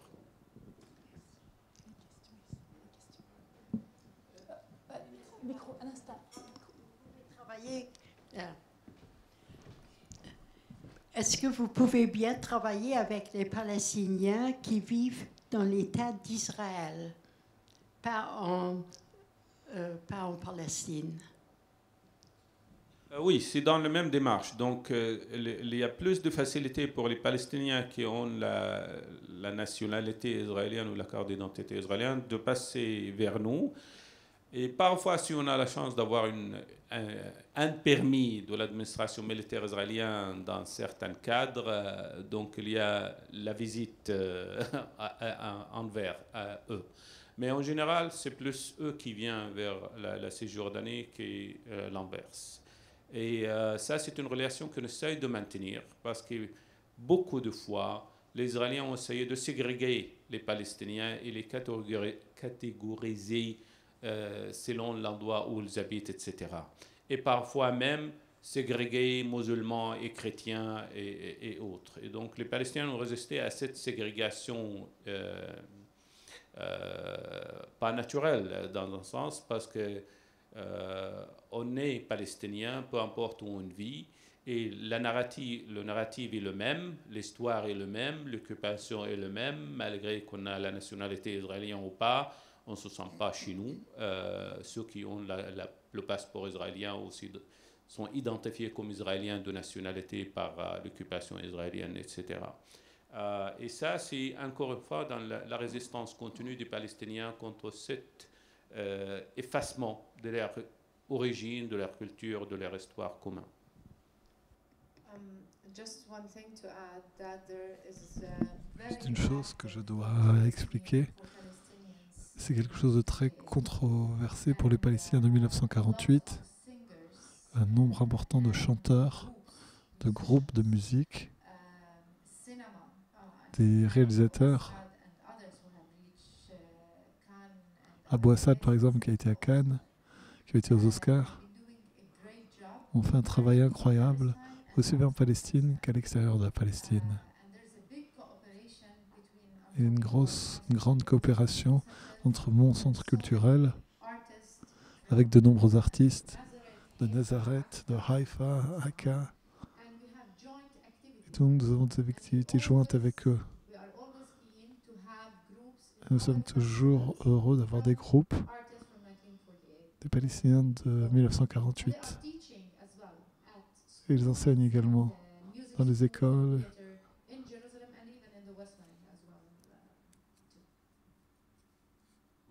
je voudrais demander aux deux, à Rania et à Abdel Fattah, ils sont venus à Luxembourg. Qu'est-ce qu'ils attendent des contacts qu'ils ont eus et qu'ils ont encore avec toute une série d'organisations culturelles du Luxembourg? Qu'est-ce que vous attendez de cela et qu'est-ce que vous pensez que nous pouvons, comme travaillant dans la culture, faire pour avancer avec vous?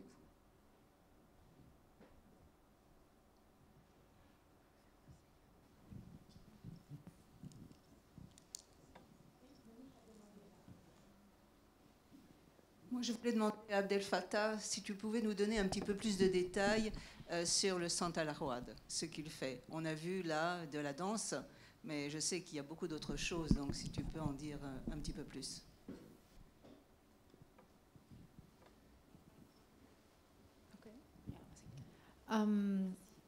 First, we're very keen to have relation with cultural centers here in Luxembourg. Nous sommes très contents d'être dans un centre culturel à Luxembourg. Nous sommes très intéressés d'avoir des artistes de Luxembourg, de rencontrer. Notre idée est d'avoir des projets en commun, des initiatives communes entre des Palestiniens, des institutions palestiniennes et des institutions culturelles en Palestine et des institutions culturelles de Luxembourg. Et peut-être avoir un partenariat avec une institution ici et en Palestine.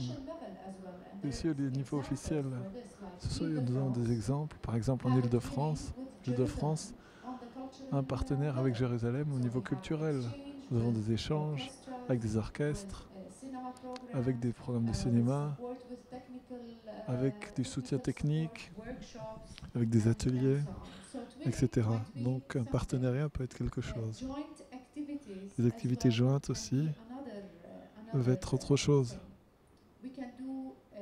Nous pouvons par exemple faire une semaine culturelle luxembourgeoise en Palestine. Nous pouvons aussi faire une seule semaine culturelle palestinienne à Luxembourg. Que pouvons-nous faire? Nous pouvons avoir une session de jam, nous pouvons avoir des programmes ensemble.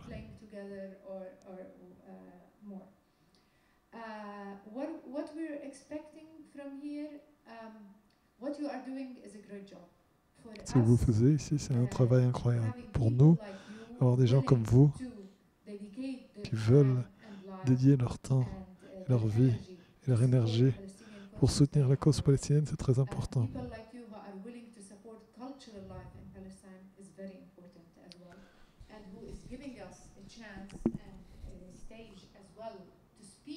Qui nous donnent l'occasion de parler. C'est très important d'avoir une tribune et d'autres qui peuvent venir parler à propos de leur expérience. Donc, c'est ce que j'attends. Merci. En complément, je pense, oui, des programmes d'échange, de jumelage, de coproduction au niveau artistique, que ce soit au niveau de création théâtrale ou des danses, est important pour casser les stéréotypes médiatiques souvent présentés comme on est né avec des gènes de la haine ou de la violence.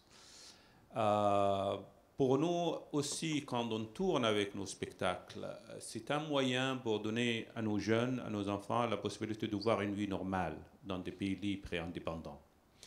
Et voir qu'on partage beaucoup de choses comme des êtres humains. Et ces similarités doivent nous rapprocher les uns des autres. Et voir aussi qu'on a ces différences qui sont distinctes, mais qui doivent nous enrichir et non pas nous marginaliser et nous faire peur les uns des autres. Parce que la différence est une richesse, et là, on est dans une ville et dans un pays où il y a beaucoup de mixité et diversité qui est très, très, très enrichissante, je pense. Donc, je pense qu'on entend beaucoup dans cet esprit-là, où il y a des échanges, des rencontres, des festivals en commun, des visites, des artistes, etc., avec toute la difficulté que ça peut présenter, si elles sont permis de rentrer en Palestine ou pas, selon l'humeur israélienne, etc. Par rapport à Rouad, merci Monique pour cette question. Et je voudrais remercier l'Action Solidarité Tiers-Monde et le groupe Comité pour une paix juste en Proche-Orient qui ont introduit aussi STM à Rouad, je pense. Rouad a commencé avec le théâtre, parce qu'on pensait que le théâtre est un des moyens les plus beaux, les plus civilisés, les plus directs et non politiquement corrects pour s'exprimer. Et comme moyen, encore une fois, de donner à nos jeunes, dans le camp Aïda où il y a 6400 habitants, dont 2 tiers au moins de 24 ans, vivent sur cet espace d'une douzaine d'acres, 4 hectares et demi à peu près, dans un sens.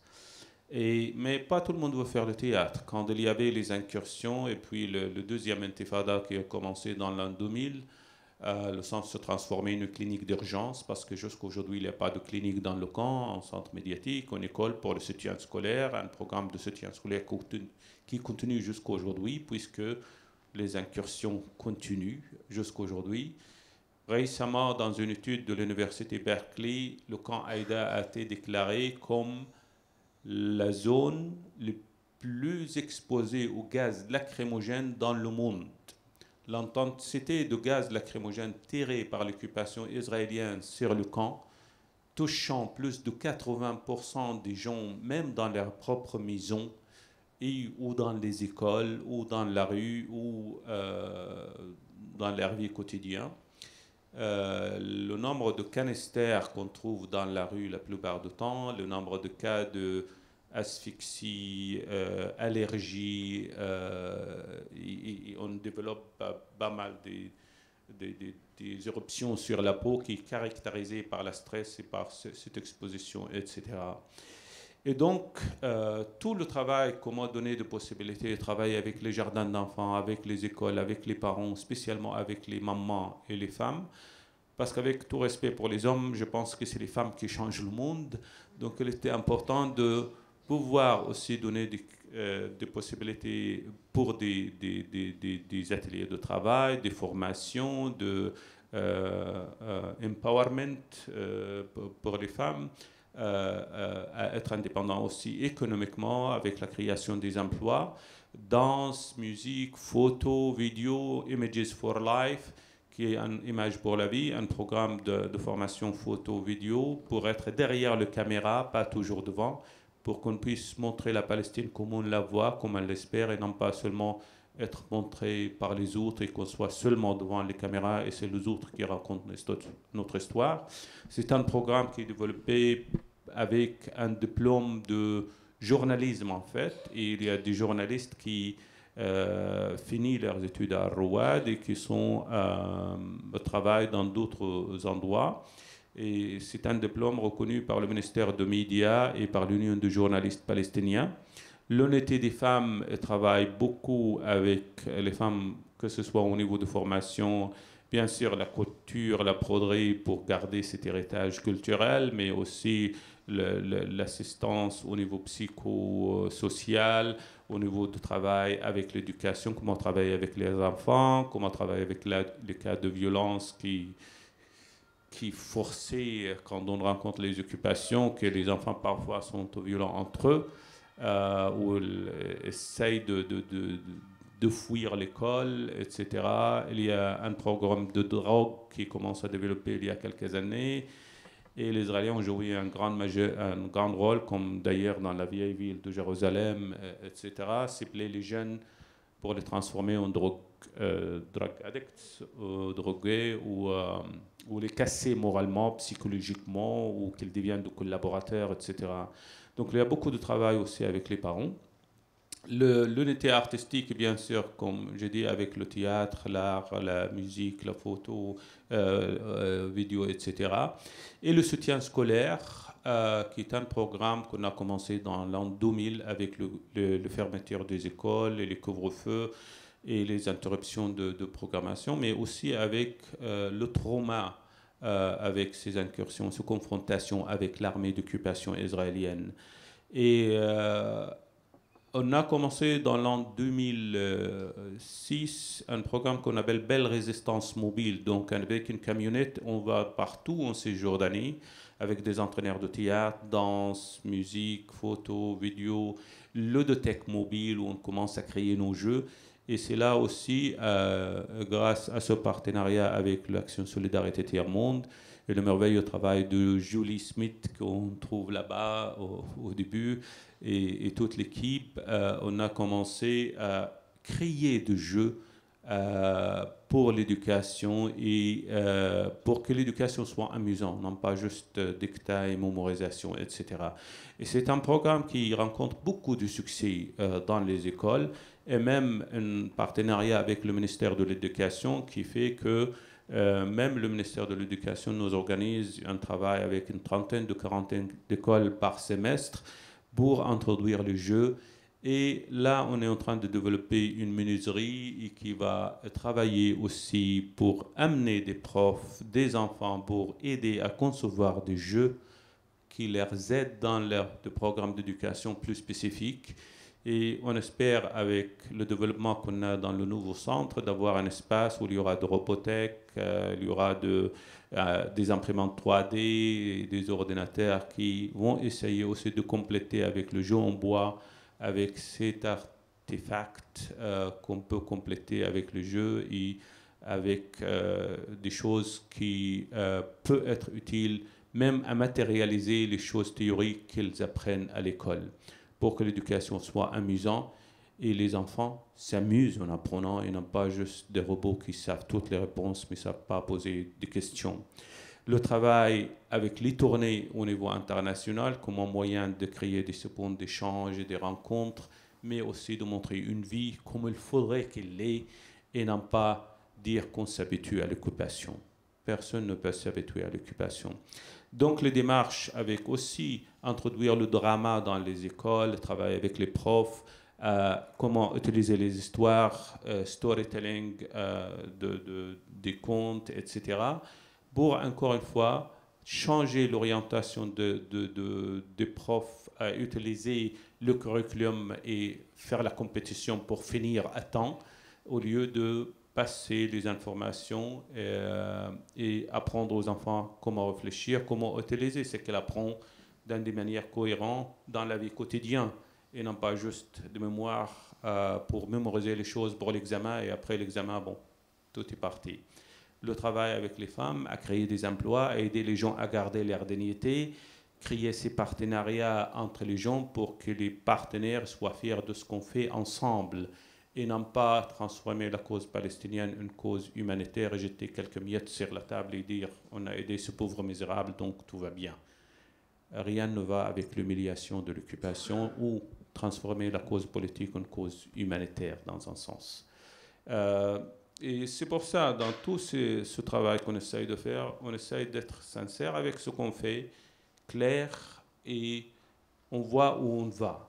Faire construire la paix dans les individus pour pouvoir le construire dans la communauté, et j'espère être des acteurs de paix dans le monde, mais pas en faisant de compromis sur leurs valeurs et sur leurs droits. Merci. Alors, à moins qu'il y ait encore une question... Merci. Voilà, on va prendre une dernière question et après je vous propose de clôturer. Ahla wa sahla, marhaba.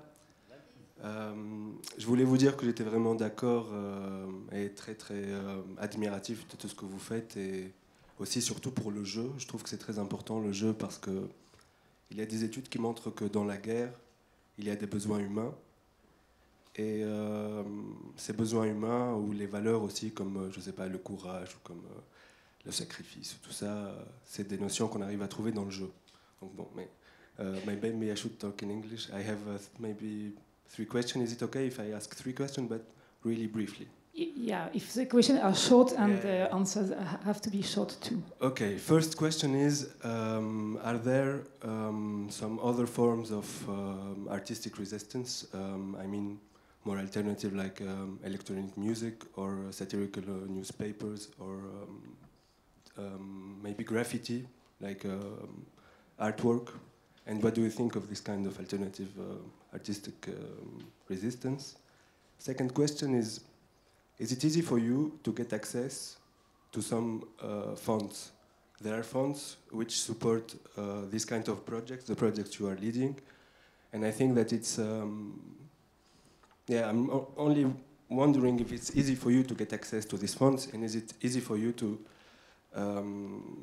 get funding and then to get access to this funding? And third question is your work, your artistic work,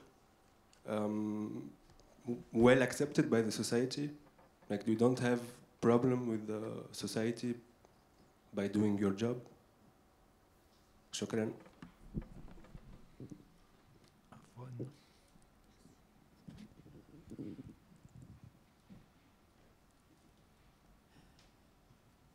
مرحبا. أهلا وسهلا فيك. Yesterday I did present for a group of organizations and festivals. Hier, j'ai eu un projet avec différentes formes de résistance culturelle que nous utilisons dans notre travail pour un festival. Oui, nous avons de la musique alternative. Nous avons des dessinateurs. Nous avons des auteurs de bande dessinée, du hip-hop, capoeira.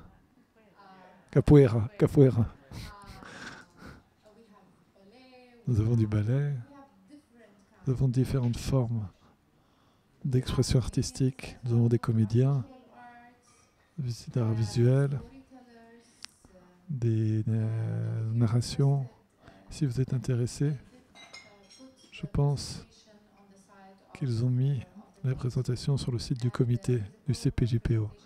Vous pouvez le voir, c'est sur le site du comité, ce PowerPoint, c'est sur YouTube, sur la chaîne YouTube du comité Péjuste.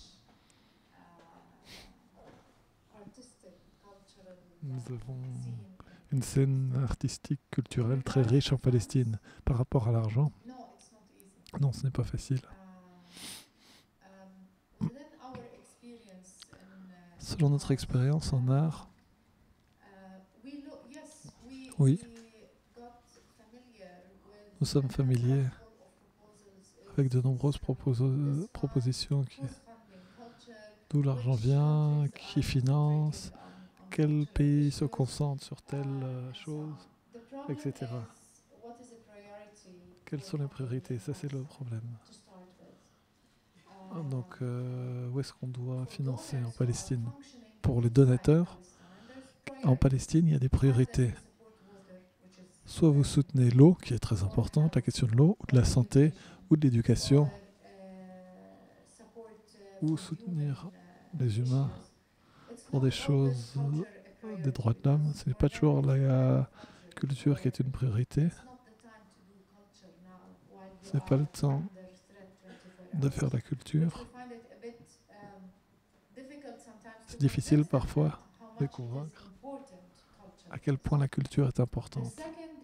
La deuxième chose, c'est le budget de l'autorité palestinienne. Au sein de l'autorité palestinienne, le ministère de la Culture, le budget du ministère de la Culture, c'est 0,003%, donc c'est rien. En termes d'argent, c'est un gros problème pour nous, pour avoir de l'argent, car le budget est déjà très limité. Donc nous travaillons avec le ministère de la Culture pour tenter d'augmenter cette part. Et la troisième chose, c'est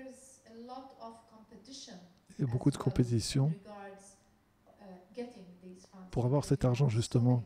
Il y a tellement d'institutions culturelles, il y a tellement d'artistes. Donc c'est normal dans tous les pays. Donc c'est difficile, mais comme l'a dit Abdel Fattah, nous, même sans argent, nous travaillons. Ce n'est pas ce qui va nous arrêter. La culture fait partie de nos vies. C'est une question. Nous le faisons car nous y croyons. La troisième question, pardon. Quel problème voulez-vous dire? Est-ce que la culture est bien acceptée, la culture palestinienne? Que voulez-vous dire? Je n'ai pas bien compris votre question.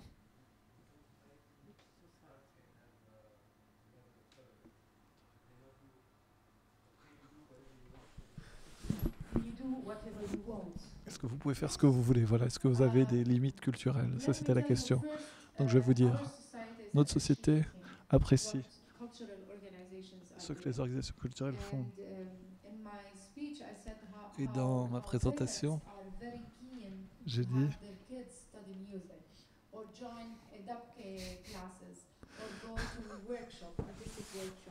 que dans les classes artistiques, ils vont dans les ateliers, ils sont de plus en plus intéressés par ce qui se passe. Ils apprécient. Et la deuxième chose qui est importante pour nous, nous n'avons pas de censure. Si vous pensez, voilà, si votre question c'était est-ce que nous pouvons organiser ce que nous voulons, par exemple un festival de danse contemporaine, oui, nous le faisons dans différentes villes en Palestine. Nous diffusons des films et il n'y a pas de, nous passons tout le film. Ça c'est très important, il n'y a pas de coupe. C'est partie de notre rôle. C'est très important. Même si nous ne sommes pas d'accord sur quelque chose, on accepte leurs propos. Voilà, nous n'avons jamais été arrêtés. Merci pour ça.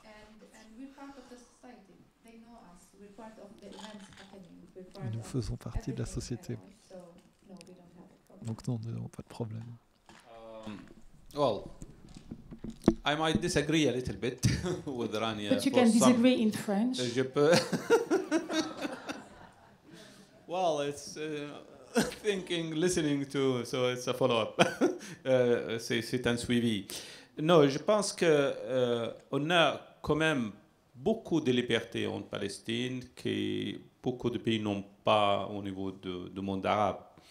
Mais je veux dire que ça dépend des endroits. Faire une pièce de théâtre à Hébron, par exemple, où il y a des filles qui jouent dans une pièce, c'était une mission impossible.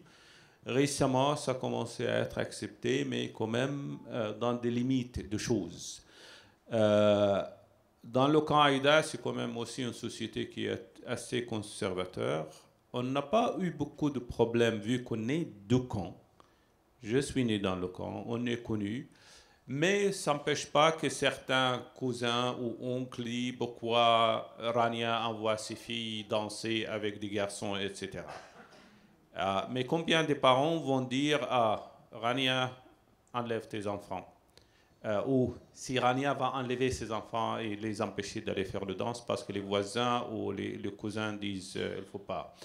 Donc il y a une ouverture un peu plus dans la communauté. En fait, même dans le camp Haïda, on a plus de filles que de garçons qui font des activités artistiques et qui sont plus assidus. Depuis 2005, on organise un festival de films en projetant sur le mur d'expansion-annexation directement, parce que beaucoup des artistes commençaient à venir faire de peintures sur le mur, et même art internationaux ou même certains locaux. Et pour moi, ce mur est illégal et laid. Il faudrait qu'il soit laid et illégal, et donc on ne va pas le rendre plus beau dans cette manière. Mais c'est pour ça que la projection de film, c'est temporaire, mais ça rend conscience de ce mur. En 2009, on avait le film The Salt of the Sea, le sel de la mer, d'Anne-Marie Jasser. Et donc, on l'a projeté sur le mur, et bien sûr, il y a des gens dans le théâtre à côté du mur, et il y a des gens sur les fenêtres de la maison, sur leurs balcons, etc. Et une des scènes de ce film, si vous voyez, dans un checkpoint, on demande à Saleh Bakri, l'artiste, de montrer qu'il n'a rien de bombe. Donc, il enlève son pantalon complètement. On voit ça derrière dans le film. Et tout le monde s'éclate de rire. Mais le lendemain, l'imam de la mosquée vient me voir et dit alors... et en fait, c'est pas ça qui l'a dérangé le plus, c'est plus les curses, les insultes, les malédictions contre la religion, etc., qu'il y avait dans le film, etc. Et bien sûr, bon, je comprends ça. Mais ça veut dire aussi que les gens sont tolérants. Malgré tout ça, on n'a pas cassé Arrouad ou brûlé comme certains endroits, etc. Donc, je pense qu'il y a une ouverture, il y a une acceptance. Les gens veulent voir leurs enfants contents, qu'ils puissent grandir, qu'ils puissent être vivants, qu'ils ne sont pas dans la rue, qu'elles soient juste un chiffre sur une liste des martyrs ou handicapés pour le restant de leur vie ou périr dans les prisons israéliennes. On essaie de faire le mieux pour garder la possibilité pour nos enfants qu'ils grandissent d'une manière normale malgré la normalité de cette vie. Au niveau du financement, je pense aussi qu'il y a beaucoup de donateurs qui viennent nous dicter ce qu'il faut faire. Et parfois, l'autorité palestinienne joue le jeu. J'explique. Un certain temps, par exemple, l'autorité palestinienne me demande de créer une pièce de théâtre sur le sida. Et j'ai dit, mais le sida n'est pas une priorité en Palestine. Il y avait 67 cas de sida en Palestine. Ce n'est pas vraiment le problème national. Mais si on va faire une sensibilisation au niveau santé pour les enfants, c'est une pièce qui va tourner dans les écoles aussi, le problème du dent, il y a plus d'1,5 million d'enfants qui ont des caries. Ça, c'est une priorité nationale peut-être. Les poubelles dans la rue, le malbouffe à la cantine, à l'école, etc. Oh, mais le donateur ne veut faire ça seulement. Pour moi, désolé pour l'expression encore, ça c'est la prostitution culturelle. Et donc on nous paye pour faire quelque chose dont n'est pas une priorité. Et parfois l'autorité palestinienne joue le jeu et n'ont pas la force de dire non aux donateurs, on a besoin de ça, ils n'ont pas de ça. Mais nous, on a cette force. On a la force de dire aux donateurs, on fait ça. Si vous voulez nous aider à faire ce qu'on a besoin de faire, tant mieux. Si non, tant pis. Et c'est vrai qu'avec le temps, les donateurs sont devenus plus précis, plus exigeants. Et donc, c'est pour remplir un dossier de l'Union européenne, vous devez avoir 30 000 consultants qui sont spécialisés pour faire ça et payer parfois, je ne sais pas combien. Heureusement qu'il y a des partenaires qui essayent de soutenir dans cet esprit-là. C'est pour ça que j'évalue beaucoup le partenariat avec l'Action Solidarité Tiers-Monde. Parce que même s'il y a des choses à remplir, elle nous accompagne pour le faire. Et ce n'est pas c'est votre boulot, si vous ne voulez pas, tant mieux. Et c'est pour ça que j'apprécie beaucoup le travail avec STM, l'accompagnement avec Julie Smith et maintenant Roadshow et l'équipe de STM, parce qu'ils veulent faire quelque chose dont on peut être fier ensemble des résultats. Et c'est les relations qu'on veut avoir. Ce n'est pas qu'on jette les miettes sur la table, mais vraiment qu'on grandit ensemble et faire quelque chose dont on peut être fier ensemble. Merci, merci. Merci beaucoup.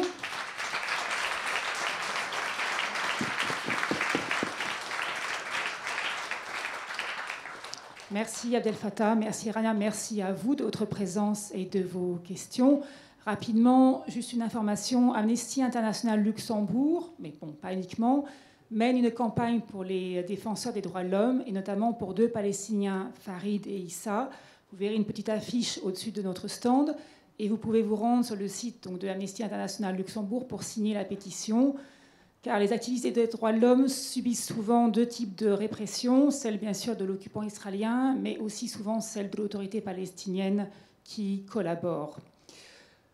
Pour mémoire, vous pouvez déjà noter dans vos agendas, nous aurons au mois de mars une série d'événements en lien avec la question de l'eau, puisque nous ouvrons le 22 mars 2018 la décennie consacrée à l'eau comme développement durable, donc décidée par les Nations Unies. Nous aurons le 6 mars à l'Ecode Center une conférence avec un éminent professeur anglais, Mark Zetoun, donc sur la question de l'eau au Proche-Orient, notamment entre Israël et Palestine. Nous aurons ensuite un film réalisé par les époux Finkelstein sur l'eau, arme de destruction massive, qui sera montré dans différents endroits du pays le 22 et le 23 mars. Il y aura également au Moulin de Beckerich une exposition sur l'eau confisquée réalisée par Anne Pack, que beaucoup d'entre vous connaissent, puisqu'elle est venue à Luxembourg encore récemment au mois de novembre pour une exposition d'Active Stills. Voilà, je vous remercie. Pensez à passer au stand, prendre votre jeton pour le verre de l'amitié et à très bientôt. Merci.